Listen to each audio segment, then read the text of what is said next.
We've seen the president peddle misinformation about mail-in voting, threaten to send law enforcement to the polls, and block funds for the U.S. Postal Service to deliver ballots, all leading to claims of voter suppression and scare tactics as we inch closer to the November election.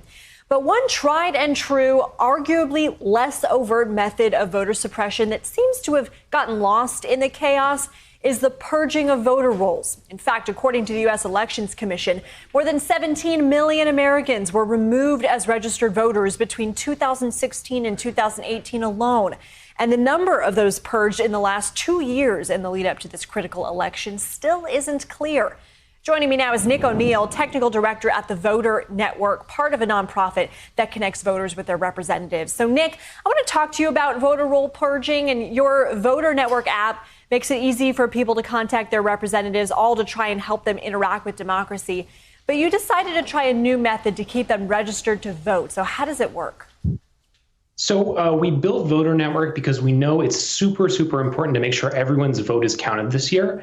And between COVID, millions more people wanting to vote by mail this year, slowdowns at the Postal Service, we knew people were going to be facing a lot of unfamiliarity with how they're going to vote this year.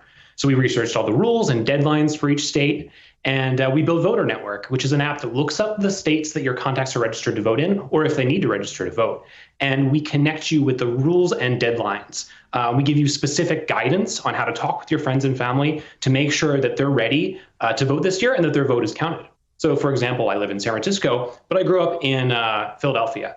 And I have all my cousins and aunts and uncles in my phone in my contact list. And I can see which ones are registered to vote. And then I can help them if they're if they can apply to vote by mail. I can tell them where to go to do that, or I can help them register to vote. And then as people start getting ballots in, we can look up their nearest vote by mail drop box or tell them where their polling place is and really make sure that everyone's vote is counted this year. So I'm assuming, and I have a rudimentary knowledge of how technology in these apps work, but I'm assuming that you guys will cross-reference those contacts in your phone with voter rolls. But one challenge that you faced was actually maintaining an up-to-date list of voters, especially ones who are being purged. So talk to me about how you navigated that.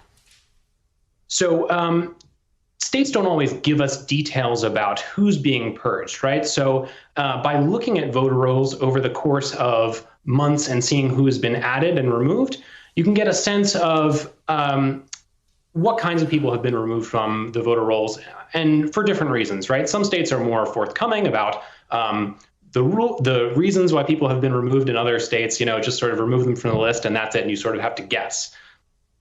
So I mentioned earlier, 17 million plus people removed as registered voters between 2016 and 2018. What concerns you the most? What keeps you up at night as we head into the election?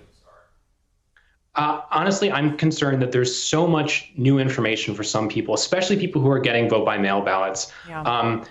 It's historically very difficult for people to vote by a new method they haven't voted by before. And so for us to be able to provide guidance for how the important things to look out for, make sure you sign your ballot, right? Make sure you seal your ballot.